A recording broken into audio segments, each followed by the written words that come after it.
The Borneo's the tribesman. This is last blowpipe hunting tribe, and they use a poison so deadly that accidentally pricking your finger won't lead to death within minutes.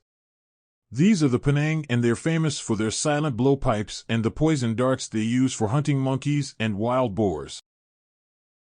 The way this tribe hunts is unlike anything you've ever seen. This is the pan on blowpipe. It's 6 feet long. It's precise up to 50 meters and exits out at a speed of 180 kilometers/h. It's incredibly heavy and requires a lot of lung power for chiefs.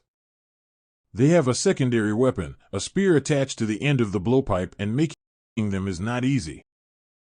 They have to make the tube from a solid piece of hardwood and drill into it by hand after which they make the arrows and collect the toxic sap from this tree to intensify the poison, its boil having the ability to kill animals. In under 5 minutes, one prick is all it takes to unalive a full-grown adult. The blowpipes are loaded with poison-tipped darts, which upon entering the bloodstream will stop the animal's heart without contaminating.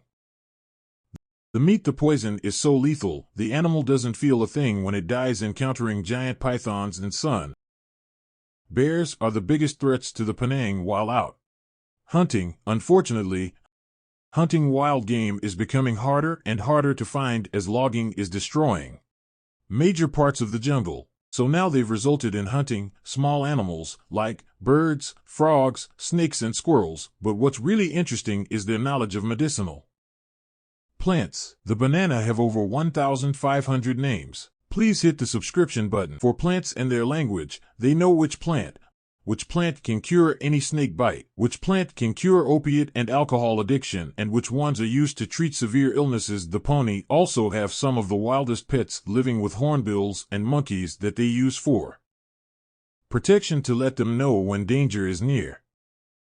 The tribe is completely isolated for months, but will occasionally leave the forest to trade meat and villages. The Penang elders suffered the most, as they lost their nomadic lifestyle and now struggle to adapt to life in the villages. Many suffer from depression or have lost their minds, or the original hunter-gatherers of this island and the last nomads to call this place home.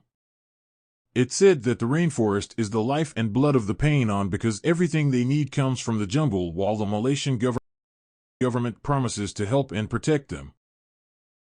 It only applies to tribe members that accept jobs in national parks surrounding their land. Those working in tourist areas are not only allowed to hunt in the rainforest, but are able to use public resources, like hospitals. However, nothing is being done for the Penang who have been forced to settle down and remote villages having been displaced because their land is being logged, burned, and clear the moon, and are going through a devastating shift that very well might lead them to their demise.